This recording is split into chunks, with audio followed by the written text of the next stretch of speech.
This episode is brought to you by Brett, Janice and Steve, and Nat, this week's newest patrons. Last week's episode was about the $130,000 sailboat that you shouldn't buy, and some people weren't very happy with the shouldn't buy part. It's too negative, and I agree with you, but I was doing it as sort of a test because I noticed something on YouTube with somebody else's channel. For whatever reason, a video with a negative connotation gets more views, which kind of makes me sad. Now that fact sucks because you guys know I hate the idea of clickbait. The bikini girls and the blurred out spicy thumbnails on every video. It drives me nuts, and I personally stopped watching a lot of channels that do that sort of stuff. Suffice it to say though, if these videos, the ones I make, had negative titles, they would actually do better in the algorithm. But we're not going to exploit that. If you're down with that philosophy the way I am, or you just dig this sort of content, please give this video a thumbs up and subscribe if you haven't already. This week on Everything You Need to Know, the sailboat that you should buy for $140,000. The first boat we're going to talk about today isn't what you might think of right away when I say $140,000 sailboat. It's older. It's a 1990, and it's not a Ben or a Jen, or even a Catalina, and it's not even something you've likely ever heard of. But hear me out here, because this one is one of those hidden gems. Sitting in Maryland right now, which is conveniently just in time for the boat show at the end of this week, is this Mason 44. And you might be thinking the same thing I was, $140,000 for an old 44-footer. Is the price actually correct in this ad? Is something wrong? It actually took me a minute to understand why. And let me explain. The Mason 43 was released in 1978, but later in 1985 they changed the deck mold, and it actually became a 44-footer in that process.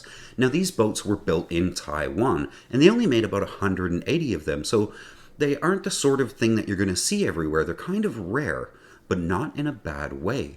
Mason Yachts is said by a lot of sailing magazines and sailboat reviews to be very near or equal to as good in quality and build as much more well-known boats are, like Hinckley. They just come in at a fraction of the cost. And this is because the labor rates of having a boat made in Taiwan is just cheaper.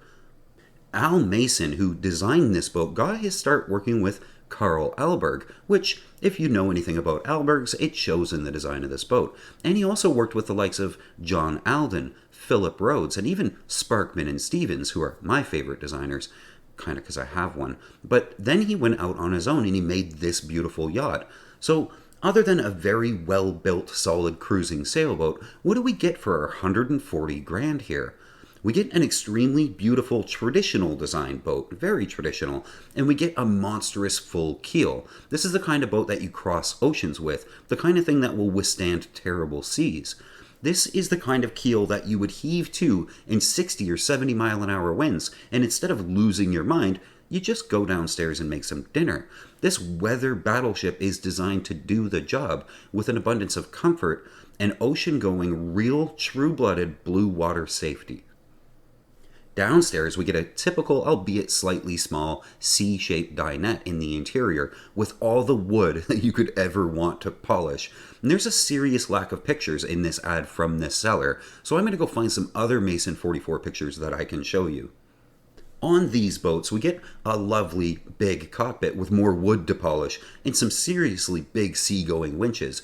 And outside, there's lots of room for dinghy davits and solar panels. And inside, the floor plan gives us two aft cabins. It's sort of a single on one side, a double on the other. And then, of course, you get the forward cabin. And this is a 44-footer, so these cabins are not going to be small. These boats are honestly just beautiful. It's a shame that not too many of them were made. So if you're in Annapolis for the boat show this weekend, and you're looking to spend this kind of money, I think this one is worth going to see. And it is very much nearby. And if you're in Annapolis this weekend, so am I. I'll be at the boat show on Saturday, but I'll be in town from Thursday till Sunday. So if you want to hang out, let me know on the Lady K Facebook or Instagram or Discord channel. I'll put a link in the description. Our next boat might just be another hidden gem in this price range. Most people in the $140,000 neighborhood want something a little bit newer than the boat we just looked at. And they put a higher value on things like interior space and day-to-day livability. Like we always say, when you're cruising, you spend 95% of your time living on the boat, about 5% of your time sailing. And finding a boat that gives you that has also been absolutely meticulously maintained, can be a little bit difficult, but check this one out. This is a Beneteau 41 from 2011, so it's not terribly old, sitting in Fort Lauderdale right now, and just by the way this thing is tied to the dock, I already have a lot of respect for this owner. Also, it's behind someone's house, probably on the ICW, so this isn't some charter boat that's been beat on its whole life. It's more likely, it looks like anyway, a very lovingly cared for member of the family, and looking at the pictures, I think I'm probably right. Now, I will say, this owner took 143 pictures, so, I mean, obviously he adores this boat, which kind of makes me feel like talking him down in price is very unlikely. But it is more evidence that this boat was very well loved and cared for. I mean, who takes that many pictures of their boat? It just makes it a pain in the butt to go through all the pictures, but we'll give it a shot. This boat is a twin helm with a massive cockpit. Now, when you look this boat up on Sailboat data, it's not the Beneteau 41, it's actually on moorings or something like that, but I did find it. You get this massive cockpit to enjoy sundowners in, and all the teak is like brand new, just like everything else on the boat. It's beautiful, perfectly maintained teak, treated, absolutely flawless. The boat even comes with a dinghy with a Tahatsu hanging off the stern rail, which could save you money down the road, but it doesn't have davits. The electronics package here looks newer, and it actually looks like it's all in great shape. The running rigging all actually looks new as well, and the coach top, there's even what looks like a factory mounting location for a life raft, as if Beneteau fully intended this boat to be headed offshore. There's even little flaps in the bimini so that you can see the mainsail trim from either helm station. I like that.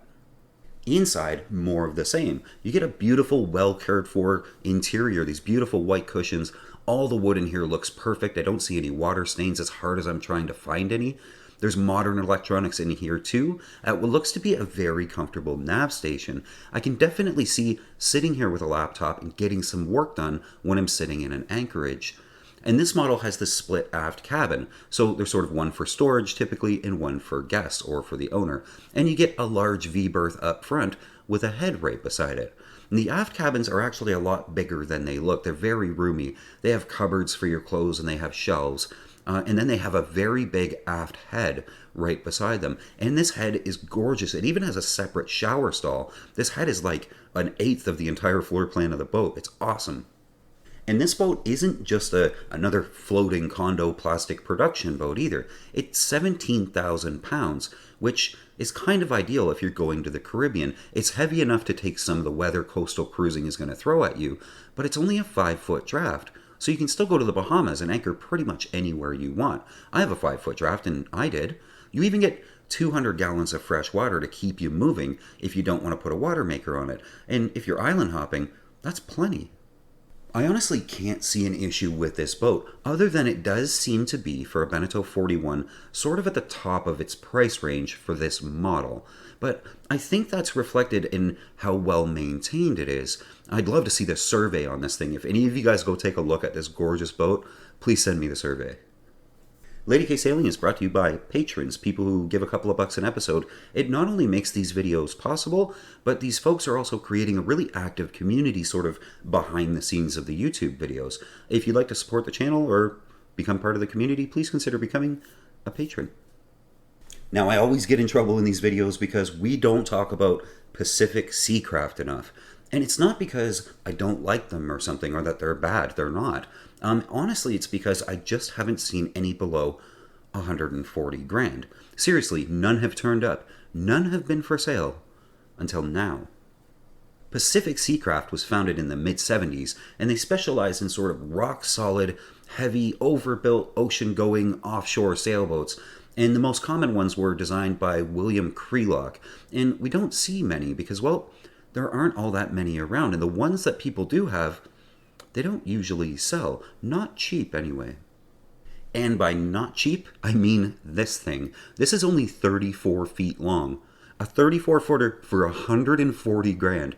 These are Island Packet or Hinckley numbers as far as that price tag goes, and you can kind of see why.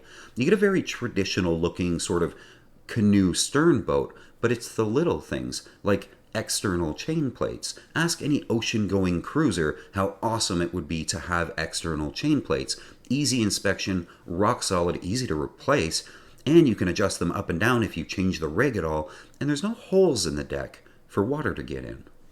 This is a beautiful boat in a very traditional sense, but inside it's not a big boat, but it's not supposed to be. These boats are designed specifically to sail around the world for 100 years, as problem-free as they can possibly be.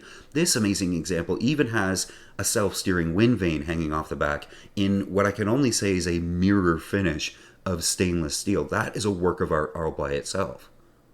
Being a cruising boat, out front, of course, you get a really good size rock nut, and I assume a lot of chain. And that'll keep you still when you aren't sailing.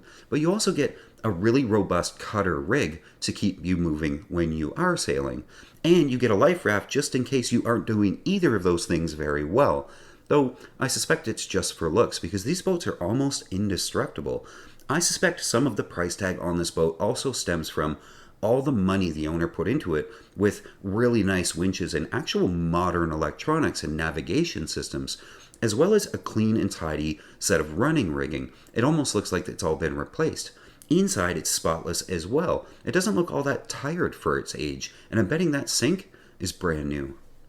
Now, you might be looking at this boat thinking, wow, it is beautiful, but I can't imagine living on it because of the interior size. But this boat was meant to be sailed. You get all the heavy-duty rigging, the blocks and tackle, even a boom vang, and a roller furling. It might be a 70s design, but this boat was built in the late 90s, and obviously it's been updated at every opportunity.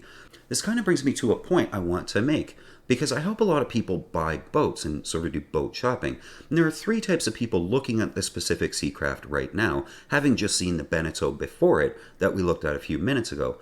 The first type of person is thinking, those are both nice, Tim, but neither one of them's fast enough. And those people are just going to buy a J-boat or a Cat. So moving on. The second type is the old school, traditional, old salt sailor that is falling in love with this specific Seacraft right now. Full keel, rock solid, heavy, and extremely offshore capable. The third type of person is looking at this thing trying to figure out why you'd buy this 34 footer for 140 grand instead of that Beneteau or a Catalina, and I think it boils down to a couple specific things that divide sailors in these two sort of camps.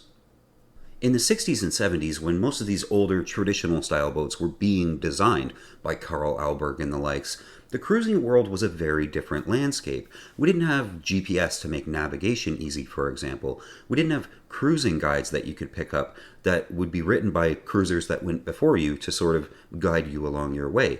We also didn't have internet groups and forums to have others help you plan your trip. And we didn't have a global weather service to help you keep out of trouble.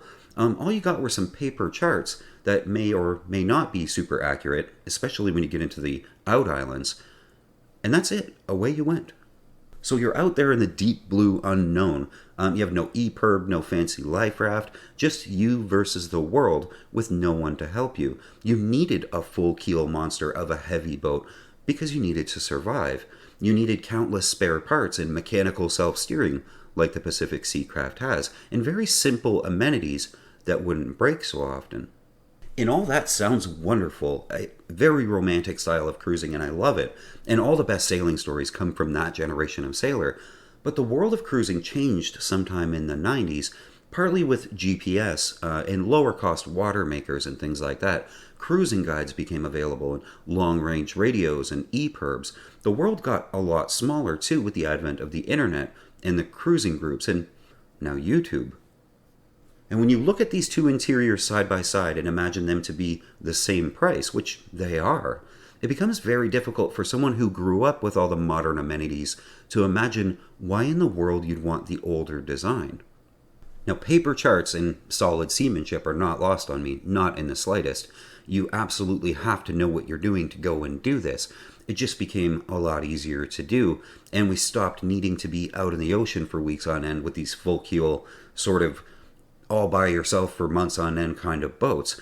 And I sort of come from a time before GPS and the internet myself, so I think I'm sort of in the middle, I think, on which one of these two boats would be better. But I do have a very healthy respect for the fact that there are two camps here. There are two different opinions and two different types of cruiser. And I think they both deserve respect because they're both sort of right in their own way. That's it for this week, guys. I'm leaving at 6 a.m. tomorrow for Annapolis, so I've got to go fuel up the car and fill the back seat with Kinder eggs and maple syrup and get ready for a 9-hour drive. If you see me at the boat show, please don't hesitate to say hi, and I like the number 2 painkiller. The number 3's a bit much. I'll see y'all later.